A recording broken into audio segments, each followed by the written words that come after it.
ماہ سیام اپنے دامن میں اتنی برکتیں رکھتا ہے کہ فرمایا گیا کہ لوگوں کو اگر پتہ چل جائے کہ ماہ سیام ہے کیا تو وہ آرزو کریں کہ پورا سال ہی ماہ سیام رہے۔ اس قدر اس کے دامن میں برکات ہیں، رحمات ہیں، انوار ہیں، روشنیاں ہیں۔ گناہگاروں کے لیے یہ ایک بہت بڑا تحفہ ہے، متقیوں اور پرہیزگاروں کے تقوی کو بڑھانے والا ہے۔ روزہ اللہ کی رحمتوں کا موسم بہار ہے۔ یہ ماہ نور اللہ کی رحمتوں کا موسم بہار ہے، اور اس کے دامن میں اتنی ضیائیں، اتنی روشنیاں اور اتنے اجالے ہیں کہ من کے سارے اندھیرے مٹ جاتے ہیں۔ اہل ایمان پر روزہ سن 2 ہجری کو فرض کیا گیا۔ فرضیت روزہ کے بعد حضور علیہ السلام کی حیات طیبہ میں کل 9 رمضان المبارک آئے۔ 7 رمضان 29 کے اور 2 30 کے، اور یہ بات ذہن میں رکھیے گا کہ روزے 29 ہوں ثواب پھر بھی 30 کا ہی نصیب ہوتا ہے۔ یہ اس امت کے لیے اللہ تعالیٰ کی کرم نوازی ہے۔ روزہ لغت میں رک جانے کو کہتے ہیں۔ الصوم فی اللغت الامساک، رک جانے کو کہتے ہیں۔ شریعت کی اصطلاح میں بقصد عبادت طلوع فجر ثانی سے لے کے غروب آفتاب تک اکل و شرب اور عمل زوجیت سے روکے رہنے کو کرتا ہے۔ تو اس سے متبرک غذا اور کیا ہو سکتی ہے؟ تو آپ کہتے ہیں کہ جناب میرا روزہ ہے۔ آپ کو کوئی مائے زمزم پیش کرتا ہے، اس سے زیادہ بہتر مشروب کون ہو سکتا ہے؟ اس جیسا مشروب کائنات میں موجود نہیں ہے، لیکن آپ معذرت کر لیتے ہیں کہ جناب میں نے روزہ رکھا ہے۔ تو مائے زمزم جیسا مشروب اور مدینہ النبی صلی اللہ علیہ وآلہ وسلم کی کھجوریں بھی آپ نہیں لیں گے کہ میں نے روزہ رکھا ہوا ہے۔ تو روزے میں وہ چیزیں جو جائز تھیں، مشروع تھیں، مبارک تھیں، متبرک تھیں، اس سے بھی رک گئے، اور جو چیزیں پہلے ہی ناجائز ہیں تو پھر روزے سے جب آپ ہوں گے تو ان سے کیوں نہیں رکیں گے؟ جھوٹ بولنا یہ تو روزے کے علاوہ بھی جائز نہیں تھا۔ حرام کمانا، حرام کھانا یہ روزے کے علاوہ بھی جائز نہیں تھا۔ کسی کی غیبت کرنا، چغلی کرنا، سب و شتم کرنا، گالی گلوچ کرنا یہ تو روزے کے علاوہ بھی جائز نہیں تھا۔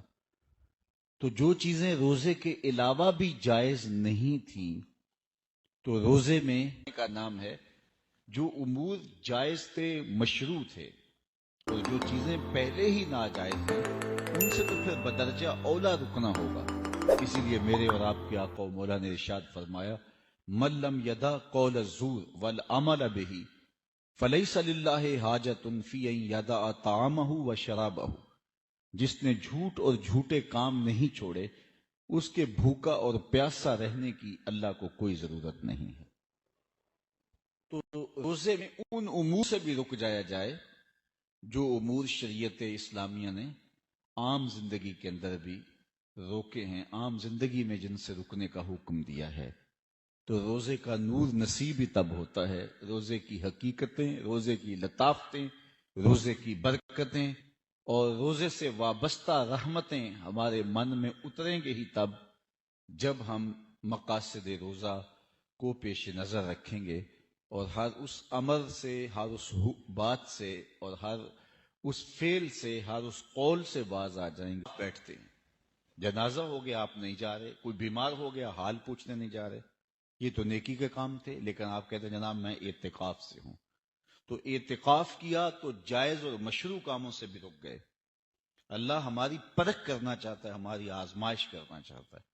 احرام کی پابندیاں ہیں، جائز اور مشروع کاموں سے بھی احرام کی پابندیوں کی وجہ سے رک گئے۔ اسی طرح روزہ ہے، تو روزہ ہمیں سکھاتا ہے جب ان چیزوں سے بھی ہم رک جائیں گے روزے کے دوران نے عام زندگی میں جائز رکھی ہیں تو پھر ہمارے لیے مشکل نہیں ہوگا ان کاموں سے رکنا جو اللہ نے ناجائز رکھی ہیں۔ تو روزے کے بعد، رمضان المبارک کے گزارنے کے بعد پھر انسان کی زندگی کے اندر ایک تبدیلی پیدا ہوگی۔ آپ نے کبھی اس بات کا اندازہ لے رہے ہو جائیں گے۔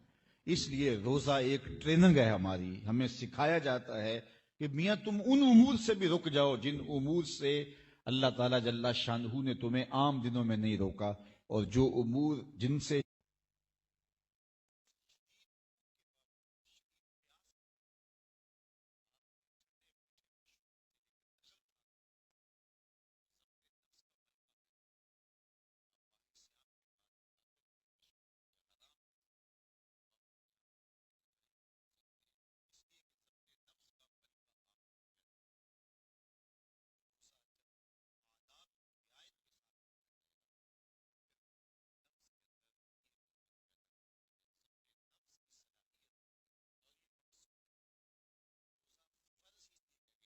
فاقہ کشی کرنا، روزے رکھنا، 40 دن اعتکاف کرنا قرآن مجید میں موجود ہے۔ تو پچھلی امتوں میں بھی یہ روزے فرض کیے گئے تھے، لیکن کہا تمہارے اوپر بھی روزے فرض کیے گئے ہیں۔ روزے کیوں فرض کیے گئے ہیں؟ بھوک اور پیاس کا مقصد کیا؟ یہ خوراک بچاؤ مہم تو ہے نہیں، بلکہ وَشَهْرٌ يُزَادُ فِيهِ رِزْقُ الْمُؤْمِنِ، فرمایا گیا کہ یہ وہ مبارک مہینہ ہے رمضان المبارک جس میں مومن کا رزق بڑھا دیا جاتا ہے، اس کے رزق میں برکت ہو جاتی ہے۔ آپ اپنا بجٹ دیکھ لیجئے، عام مہینوں میں جو آپ کے گھر کے پر روزے فرض کیوں کیے گئے؟ تو فرمایا اس لیے لعلکم تتقون، تمہیں اتقاء کی دولت نصیب ہو، تمہیں تقوی مل جائے، یہ مقصد ہے روزے کی فضیلت کا۔ ورنہ اللہ 70 ماؤں سے زیادہ پیار کرتا ہے، وہ کیسے گوارا کر لے کہ میرا بندہ بھوک اور پیاس کاٹے؟ ایک ماں گوارا کرتی ہے کہ میرا بچہ بھوک میں رہے؟ اگر بیٹا بھوک سے ہو تو ماں اس کے لیے ہر دکھ جھیل لیتی ہے، اس کی پیاس اور بھوک مٹانے کے لیے اس کو اپنا پیٹ کاٹنا پڑے تو اس سے بھی گریز نہیں کرتی، کسی کے گھر کے برتن بھی مانجنے پڑے تو غریب مائیں اس مرحلے سے بھی گزر جاتی ہیں کہ میری اولاد بھوک اور پیاس نہ کاٹے۔ اچھا، جو اللہ 70 ماؤں سے زیادہ پیار کرتا ہے اس نے کیسے گوارا کر لیا کہ میرا بندہ بھوک بھی کاٹے اور پیاس بھی کاٹے؟ جب ایک ماں گوارا کرتی کہ میرا بیٹا بھوک اور پیاس کاٹے، اور ماں کا پیار دنیا کے کسی ترازو پہ تولا نہیں جا سکتا۔ میں یہ بات اکثر کہا کرتا ہوں کہ سمندر کی پاتال تک شاید کوئی پہنچ گیا ہو، لیکن ماں کے پیار کا کنارہ آج تک کسی کو نہیں ملا۔ ماں جب بولتی ہے تو اس کے لہجے میں جبریل بولتا ہے، ماں جب مسکراتی ہے تو لگتا ہے جنت کی ساری کلیاں کھل اٹھی ہیں۔ اللہ نے اس کے لہجے میں وہ درد، وہ درک، وہ محبت، وہ چاشنی، وہ پیار، وہ کیا کائنات آباد کر رکھی ہے۔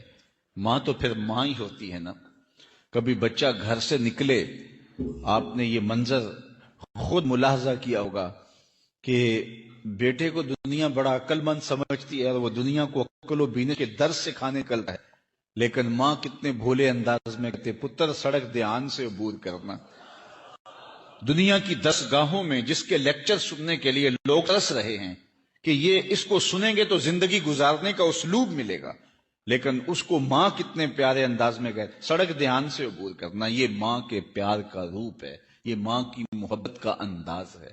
ماں اولاد سے اتنا پیار کیوں کرتی ہے؟ آپ سب کا جواب ایک ہی ہوگا، اس لیے کہ ماں نے اولاد کو جنم دیا ہے، اس لیے وہ اتنا پیار کرتی ہے۔ بس میرے اس جملے کو سمجھ لیجئے، جس ماں نے بیٹے کو جنم دیا ہے، بیٹی کو جنم دیا ہے، وہ اتنا پیار کرتی ہے، تو جس نے خلق کیا ہے وہ کتنا پیار کرتا ہوگا۔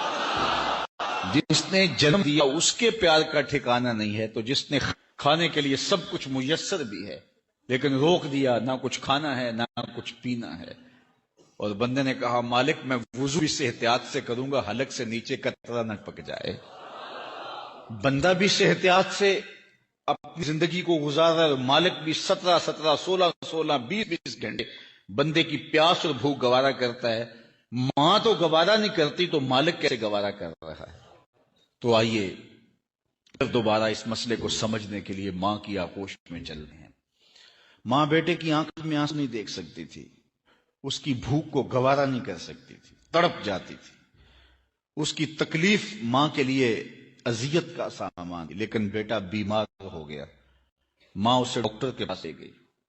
ڈاکٹر نے جو بچے کو دیکھ کے ماں خوش ہو رہی ہے اور جو حلق سے نیچے قطرے اترتے چلے جا رہے ہیں، ماں کے چہرے پہ طمانینت آتی جا رہی ہے۔ کیا ماں صفاق ہو گئی؟ اس کا پیار چھن گیا؟ اس کی ممتا رخصت ہو گئی؟ آپ کہیں گے نہیں، بیٹا نہیں جانتا، ماں جانتی ہے، چند لمحوں کی تکلیف ہے، نتیجہ شفا کی صورت میں برآمد ہوگا۔ ماں کی نگاہ اس تڑپنے پہ نہیں ہے، بلکہ اس کے نتیجے جو شفا کی صورت میں آنے والا ہے اس پہ ہے۔ 70 ماؤں سے زیادہ پیار کرنے والا رب یہ دیکھ رہا ہے، یہ بھوک کاٹ لیں گے لیکن لعلکم تتقون، انہیں تقوی کی دولت نصیب ہو جائے گی، انہیں اتقاء کی بہاریں نصیب ہو جائیں گی۔ مالک کی نگاہ اس بھوک اور پیاس پر نہیں ہے، بلکہ مالک کی نگاہ اس تقوی پر ہے جو روزے کا نتیجہ نصیب ہونے والا ہے۔ اس لیے روزہ دار کے منہ کی خوشبو بھی اللہ کو پسند ہے۔ شام کے وقت جب معدے خالی معدے سے بو اٹھتی ہے، اللہ کو مشک و عنبر سے زیادہ محبوب ہے۔ اللہ اکبر کہ میرا بندہ روزے سے ہے، تو یہ تقوی کے حصول کے لیے روزہ رکھا جاتا ہے۔ اب سوال یہ ہے کہ تقوی بھوک اور پیاس کاٹنے سے کیسے حاصل ہوتا ہے؟ اتقاء کی دولت جو بندے کو نصیب ہوتی ہے، وہ بھوک اور پیاس کاٹے گا تو تقوی نصیب ہو۔ تو اس بات کو سمجھنے کے لیے ایک مختصر تمہید آپ کو سمجھنا ہوگی، اور وہ یہ کہ ہمارے 2 دشمن ہیں جو ہمیں جادہ مستقیم سے ہٹانے کے لیے دن رات کوشاں ہیں، ایک نفس اور دوسرا شیطان۔ نفس اور شیطان دونوں دشمن ہمیں راہ حق سے ہٹانے کے لیے دن رات جد و جہد میں ہیں اور ہمارے خلاف مسائی جد و جہد اور محنت کر رہے ہیں۔ ان میں جو نفس ہے وہ بڑا دشمن ہے یا شیطان بڑا دشمن ہے؟ عمومی طور پہ تو یہ کہا جاتا ہے کہ شیطان نے ہمیں ورغلا دیا، لیکن شیطان جب خود ورغلایا گیا، شیطان جب شیطان بنا تو اس وقت کوئی دوسرا شیطان تو نہیں تھا جس نے شیطان کو ورغلایا، وہ نفس تھا جو شیطان کو بھی شیطان بناتا ہے۔ نفس کے اندر سے سر اٹھا کے کہا تھا نا، آنا خیر منہ، میں بہتر ہوں، اور باقاعدہ دلیل کھڑی کر لی اس کے نفس نے، خلقتنی من نار وخلقتہ من طین، مجھے تو نے آگ سے پیدا کیا ہے، اسے تو نے مٹی سے پیدا کیا ہے۔ مٹی افضل نہیں ہوتی، فضول ہوتی ہے، اور آگ اٹھتی ہے اوپر کو جاتی ہے، یہ افضل ہے، لہٰذا افضل مفضول کو سجدہ کیسے کرے، میں سجدہ نہیں کروں گا۔ باقاعدہ اس کے نفس نے ایک دلیل تراشی۔ اللہ اگر چاہتا اس کی دلیل کے بخی ادھیڑ کے رکھ دیتا، لیکن اللہ تعالیٰ نے اس کی دلیل کا جواب دینے کی بجائے کہا جا میرے دربار سے نکل جا۔ اس نے کہا مالک مجھے مہلت دے دے، کہا جا قیامت تک تجھے مہلت دی۔ اللہ اکبر۔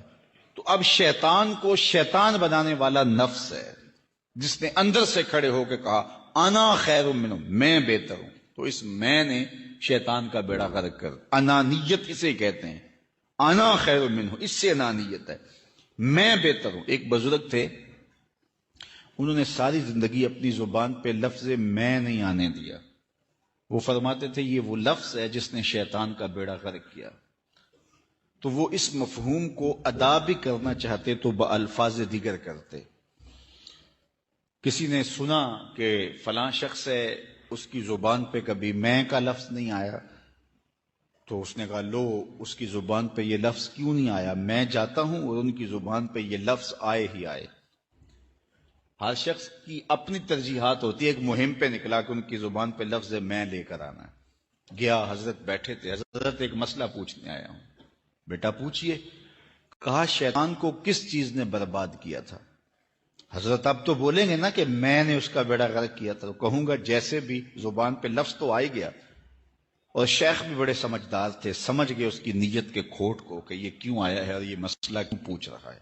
ہر مسئلہ تفہیم کے لیے نہیں پوچھا جاتا، اس کے مقاصد اور بھی ہوتے ہیں، اور اہل اللہ کو اللہ نے وہ بصیرت دی ہوتی ہے جو سائل کے انداز سے سمجھتے ہیں کہ اس کے مقاصد کیا ہیں۔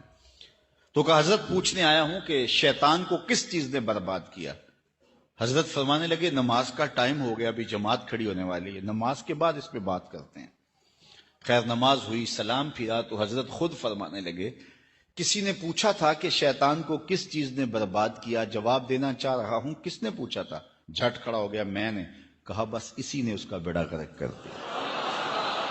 تو انانیت میں جو ہے یہ شیطان کو شیطان بنانے والی، نفس جس نے اندر سے سر اٹھایا اور کہا آنا خیر منو، میں بہتر ہوں، تو یہ شیطان کو شیطان بنانے والا نفس ہے۔ تو نفس شیطان سے بھی بڑا دشمن ہے۔ اب ہمارے ساتھ دو بڑے دشمن لگے ہوئے، ایک شیطان اور دوسرا نفس، اور دونوں ہمارے باطن کو اجاڑنے کے لیے، ہمارے من کو بے چراغ کرنے کے لیے، ہمارے اندر کی روشنیاں بجھانے کے لیے دن رات کوشاں ہیں۔ ایک تنہا ناتواں اکیلی جاں، دو دشمنوں کے نرغے میں، اور دونوں دشمن بڑے تگڑے اور بہت طاقتور، اور ہر وقت ہمارے اوپر حملہ آور۔ الشیطان جاسم علی قلب ابن آدم فَإِذَا ذَكَرَ اللَّهَ خَنَسَ وَإِذَا غَفَلَ وَسْوَسَ۔ حضرت نبی رحمت صلی اللہ علیہ وآلہ وسلم نے ارشاد فرمایا شیطان اولاد آدم کے دل پہ قبضہ جماتا ہے، اور جب بندہ غافل ہوتا ہے تو یہ وسوسے ڈالتا ہے، اور جب بندہ اللہ کا ذکر کرتا ہے تو یہ بھاگ جاتا ہے۔ تو شیطان وسوسہ اندازی کرتا ہے، باطن کو اجاڑتا ہے، من کو لوٹتا ہے۔ نفس اور شیطان دو بڑے دشمن تھے جو ہمیں جادہ مستقیم سے بہکانے کے لیے دن رات کوشاں تھے۔ اب اللہ کا کرم دیکھیے، اذا دخل رمضان سلسلۃ الشیاطین، جب ماہ سیام جلوہ فراز ہوتا ہے تو شیاطین جکڑ دیے جاتے ہیں۔ جو ہی ماہ سیام شروع ہوتا ہے، چاند طلوع ہوتا ہے تو شیاطین جکڑ دیے جاتے ہیں، پورا مہینہ وہ آزاد نہیں رہتے، جکڑ دیے جاتے۔ سلسلۃ الشیاطین، یہ جو مسجدوں کے دروازے کھل گئے، جہاں 1.5 صف ہوتی تھی وہاں 5 صف تراویوں میں ہیں، تو یہ شیطان کے بند جانے کی وجہ سے۔ لیکن مہنگائی کا طوفان ہے، بد نگاہی ہے، بد تہذیبی ہے، جھوٹ ہے، دیگر امور بد بھی جاری ہیں، یہ نفس کے موجود ہونے کی وجہ سے۔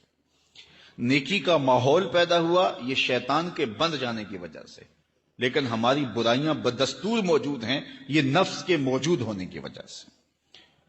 اب ہمارے لیے آسانی یہ ہو گئی کہ دو دشمن تھے جن کا ہمارے سے مقابلہ تھا، ایک نفس اور دوسرا شیطان۔ ہمارے لیے یہ سہولت ہو گئی کہ ہمارا ایک دشمن باندھ دیا گیا۔ اب دشمن ایک ہے جس سے ہم نے ماہ سیام میں مقابلہ کرنا ہے، اور وہ دشمن کون سا ہے؟ نفس۔ اب نفس کا مقابلہ اتنا آسان بھی نہیں ہے، یہ بہت ڈاڈا دشمن ہے، اندر کا دشمن ہے، گھر کا بھیدی ہے۔ باج فقیراں کسے نہیں ماریا، باہو ظالم چور اندر داہو۔ یہ بڑا سخت اور بڑا شدید قسم کا دشمن ہے، یہ اس کی چالیں بہت باریک ہیں، شیطان کی چالیں بھی بڑی باریک ہیں، اور نفس کی چالیں اس سے بھی زیادہ باریک۔ اب کیسے مقابلہ کریں گے؟ شیطان بھی ہماری متاع عمل کو لوٹنا چاہتا ہے، حتیٰ کہ ہمارے ایمان کو برباد کرنے پر تلا ہوا ہے، اور نفس بھی چالیں چل رہا ہے، اور ہم اپنی زندگی لاابالی میں گزارتے چلے جا رہے ہیں، ہمیں پتہ ہی نہیں کہ ہم موت کے کتنا قریب ہو رہے ہیں، اور شیطان ہمارے اوپر، نفس ہمارے اوپر حملہ آور ہیں، اور یہ چاہتے ہیں ٹھیک ہے یہ چلتا رہے، یہ رسمی زندگی گزارتا رہے، کوئی بات نہیں، اس کے اندر کو ہم لوٹ لیں، اور یہ دونوں دن رات لگے ہوئے ہیں۔ ماہ سیام آیا تو ہمارا ایک دشمن بند گیا، ہمیں تھوڑی سی سہولت مل گئی، اب ایک ہی دشمن باقی ہے جس سے مقابلہ کرنا باقی ہے، اور وہ ہے نفس۔ اب نفس سے مقابلہ کیسے ہوگا؟ تو کسی ایکسپرٹ سے پوچھیں کہ جناب نفس ہے، ہم کمزور ہیں، شیطان دشمن ہمارا بندہ ہوا ہے، 2 محاذ کھلے تھے تنہا جان کے لیے، ایک محاذ بند ہو گیا، اب ایک ہی محاذ ہے، مقابلہ کرنا ہے تو کیسے کرنا ہے؟ اللہ اکبر۔ تو ہم اقبال کی بارگاہ میں عرض کیا کہ آپ بتائیے۔ وہ کہنے لگے میں آپ کو اپنے مرشد مولانا رومی کے پاس لے جاتا ہوں۔ رومی کے پاس اقبال لے کر کے گئے تو رومی نے کہا کہ میں آپ کو ایک اور شخص کا پتہ بتاتا ہوں، اور وہ اتنا کامل ہے اور اس شعبے میں اس قدر ایکسپرٹ ہے، اس نے کہا ہفت شہر عشق را اتار گشت مہنوز اندر خمیں یک کوچام۔ یہ 7 شہر حضرت شیخ فرید الدین عطار گھوم چکے ہیں، اور ہم پہلے شہر کی پہلی گلی کے کونے میں کھڑے ہیں. یعنی اتنا بڑا شخص شیخ فرید الدین علیہ رحمہ، تو کہا وہ بتائیں گے تمہیں کہ نفس کا مقابلہ کیسے کرنا ہے. رومی کہتے ہیں کہ وہ میرے بھی استاد ہیں، رومی کہتے ہیں کہ وہ میرے بھی ہادی و مرشد ہیں. جس عشق کے شہر میں میں داخل ہوا ہوں اور ابھی کونے پہ کھڑا ہوں، اس طرح کے 7 شہر وہ گھوم کے بھی آئے ہیں. آؤ ان سے پوچھتے ہیں کہ جناب نفس قابو کیسے کریں. تو شیخ فرید الدین عطار نے کہا نفس نتواں کشت الا باسے چیز بات گوئم یاد گیرش اے عزیز. نفس نہیں مرتا، لیکن 3 اسلحے اگر آپ کے پاس ہوں تو یہ نفس ٹھہر بھی نہیں سکتا. غور سے سن لیجئے، روحوں میں اتار لیجئے، اور زندگی میں ہمارا مقصد ہے اس نفس کا مقابلہ کرنا. شیطان کا مقابلہ کرنا بھی ہمارا مقصد ہے، اور نفس کا مقابلہ کرنا بھی ہمارا مقصود زندگی ہے. ساری زندگی فریب میں ہم نہیں گزارنی. زندگی تیزی کے ساتھ گزر رہی ہے اور ہم آغوش موت میں اترنے والے ہیں. تو یہ ڈاڈے دشمن ہماری متاع عمل لوٹ رہے ہیں. ہمارے کیے ہوئے عمل کو عجب سے، تکبر سے، ریاکاری سے برباد کر دیتے ہیں. ہمیں پہلے عمل کی طرف جانے نہیں دیتے، پھر عمل کے اندر وسوسے ڈالتے ہیں، پھر عمل ہو جائے تو اس کو پھر برباد کرنے کی کوشش کرتے ہیں. کتنے ڈاڈے دشمن ہیں جن کے نرغے میں ہم پھنسے ہوئے ہیں. تو پھر ہمیں کوئی بندہ مل گیا ہے جو بتا رہا ہے کہ جناب اس کا مقابلہ ایسے کریں گے، تو پھر آج کی سن لیں ہم اور غور کر لیں اور اپنے اندر اتریں. تو شیخ فرید الدین عطار ہمیں بتا رہے ہیں، تو سنیے وہ کیا کہہ رہے ہیں. نفس نتواں کشت الا باسے چیز، نفس نہیں مرتا. تیسرا تنہائی کا نیزہ. یہ 3 اسلحے تمہارے پاس ہوں تو پھر نفس ٹھہر بھی نہیں سکتا. خاموشی کے خنجر سے نفس پہ وار کیا جا سکتا ہے. میرے اور آپ کے آقا و مولا نے فرمایا من سمتا نجا، جس نے خاموشی اختیار کی وہ نجات پا گیا. ہماری زندگی کے جتنے بھی برے اعمال ہیں ان میں سے سب سے زیادہ برے اعمال ہماری زبان کرتی ہے. ہمارے ہاتھ بھی گناہ کرتے ہیں، کسی پہ ظلم کر تو گناہ کرتے ہیں. ہمارے پاؤں بھی گناہ کرتے ہیں، برائی کے اڈے پہ چل جاتے ہیں. ہماری آنکھیں بھی گناہ کرتی ہیں، ہماری سوچیں بھی گناہ کرتی ہیں. ہم حرام کمائیں کھائیں تو پیٹ بھی ہمارا گناہ کرتا ہے. لیکن سب سے زیادہ گناہ ہماری زبان کرتی ہے. جھوٹ یہ بولتی ہے، غیبت یہ کرتی ہے، بہتان یہ لگاتی ہے، گالی گلوچ سب و شتم یہ کرتی ہے، گلے شکوے کا انداز، ناشکری کا لہجہ یہ اختیار کرتی ہے. اسی لیے میرے اور آپ کے آقا و مولا نے فرمایا جو تمہارے 2 جبڑوں کے درمیان ہے، یعنی تمہاری زبان، اور جو 2 ٹانگوں کے درمیان ہے تمہاری پنزور کریں. اس کا پہلا نسخہ کیا ہے؟ خاموشی کا خنجر. آپ جب خاموشی اختیار کریں گے، زبان کو صرف ضرورت کے لیے استعمال کریں گے، تو پھر نتیجہ کیا ہوگا کہ آپ کے گناہ بہت کم ہوں گے. جھوٹ کم ہوگا، غیبت نہیں ہوگی، بہتان تراشی نہیں ہوگی، دیگر اعمال جو زبان کے ذریعے سے صادر ہوتے ہیں، اور ہم گناہوں میں اضافہ کرتے چلے جاتے ہیں. تو زبان کو اگر کنٹرول میں کریں گے، اللہ اکبر. حضور علیہ الصلوۃ والسلام نے زبان کے کنٹرول کرنے کی تلقین کی، اور یہ بغیر ہڈی کے گوشت ہے، اس کو سنبھال لیا جائے. 32 دانتوں میں جکڑ کے رکھی گئی زبان ہے، لیکن یہ پھر بھی قابو میں نہیں رہتی. اس کو کنٹرول میں کر لو، اس کو قابو میں کر لو. ایک روایت میں آتا ہے جب صبح ہوتی ہے تو سارے اعضائے بدنیاں زبان کے آگے ہاتھ جوڑتے ہیں کہ بی بی تو نہ کچھ کرنا، تیری وجہ سے ہم سزائیں کاٹیں گے اور اذیتیں پائیں گے. تو زبان کو قابو میں کرنا، اور اس کا علاج کیا ہے؟ خاموشی. من صمت نجا، جو خاموش ہوا وہ نجات پا گیا. خنجر خاموشی، خاموشی کا خنجر ہو تو نفس کے لیے بہت بڑا وار ہے. دوسری بات وجاؤں، فرمایا اے جوانوں کے گروہ، تم میں سے جو نکاح کرنے کی طاقت رکھتا ہے وہ دیر نہ کرے، جلدی نکاح کر لے. کیوں کہ نکاح نگاہ اور پارسائی کی جگہ کا محافظ ہے.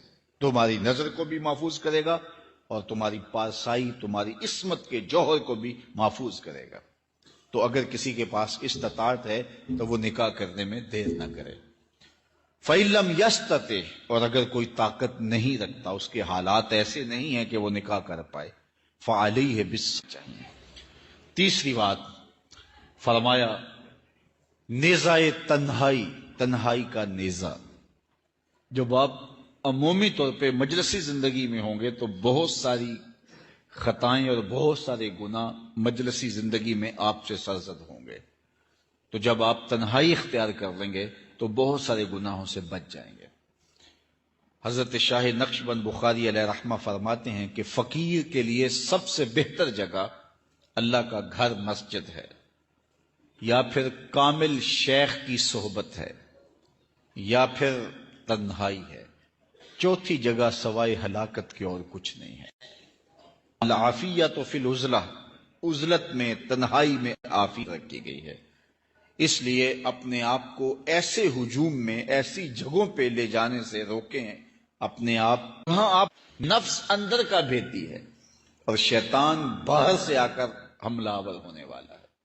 اس لیے شیطان کو اندر آنے کا موقع نفس دیتا ہے. نفس کو ہی کمزور کر لیجئے، وہ آپ کا ساتھی بن جائے. نفس امارہ، نفس مطمئنہ بن جائے. اور وہ نفس جو برائی کا حکم دیتا ہے وہ نفس امارہ کہلاتا ہے. اور جب وہ کثرت ذکر سے، عبادت سے نفس مطمئنہ بن جاتا ہے تو پھر وہ شیطان کے لیے رکاوٹ کا ذریعہ بن جاتا ہے اور آپ کی زندگی محفوظ ہو جاتی ہے. اور یہ ہمارا کام ہے، یہ ہمارے کرنے کا وظیفہ ہے.